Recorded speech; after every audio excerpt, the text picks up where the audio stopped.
इतना तो अपन को देखो होश होना ही चाहिए। हम धर्म के नाम पर किसी को भी धर्मात्मा मान लें और किसी के भी चरणों में अपना सिर रख दें तो भाई साहब ये बहुत बड़ा ज्ञान। अरे मैं स्वयं भगवान हूँ, मैं स्वयं भगवान हूँ। मेरे सर की कीमत उतनी ही है जितनी भगवान की कीमत है।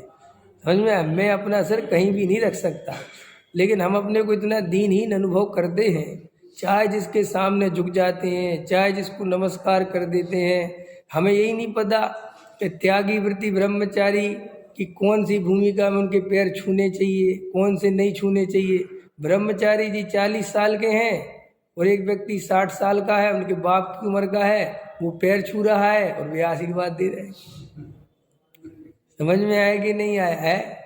कल में एक चुटकुला पढ़ रहा था। एक दादा और एक पोता एक साधु महाराज के पास गए।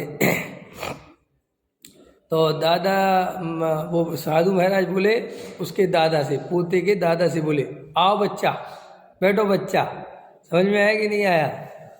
तो बैठ गए वो। तो दादाजी ने अपने पोते से कहा कि पूछ लो तुम साधु महाराज से, कुछ पूछना हो तो। बोले ठीक है पूछता हूँ। बोले बोल बच्चा।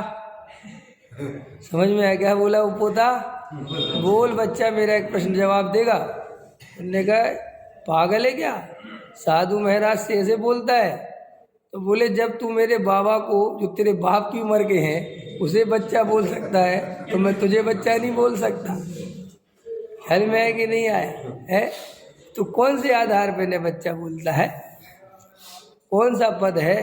विचार तो करना ही पड़ेगा ना आपको। मैंने हमें ये बहुत गहराई से समझना चाहिए, अपने को बिल्कुल दीनहीन कमज़ोर नहीं समझना चाहिए। देखो भाई, जैन शासन में वीतरागता की भक्ति है, पंच परमेष्टि की ही भक्ति है, पंच परमेष्टि ही बंधन योग्य है।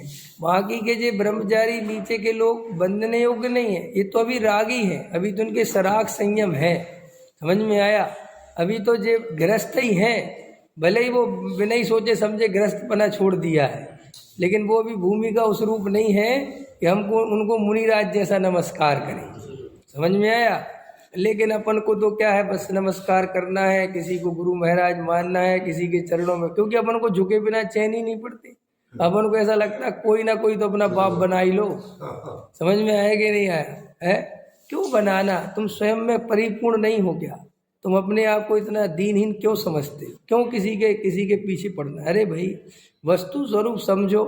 जैन शासन तो ही शासन है जो तुम्हें तुम्हारी स्वतंत्रता से, तुम्हारे भगवान आत्मा से तुम्हारा परिचय कराता है। इस दुनिया के सारे दर्शनों में एकमात्र जैन दर्शन ही है जो हमसे खुल के कहता है कि प्रत्येक जीव भगवान स्वरूप है, उसमें कोई कमी नहीं है, और जीव अपनी भगवत्ता लेके ही जन्मता है। उसे किसी के चरणों में लौटने की जरूरत नहीं है। वो तो वेद ज्ञान करे, देह और आत्मा को भिन्न भिन्न जाने और अपने आत्म स्वरूप में रम जाए और स्वयं भगवान पर्याय में बन जाए। इतनी बात है।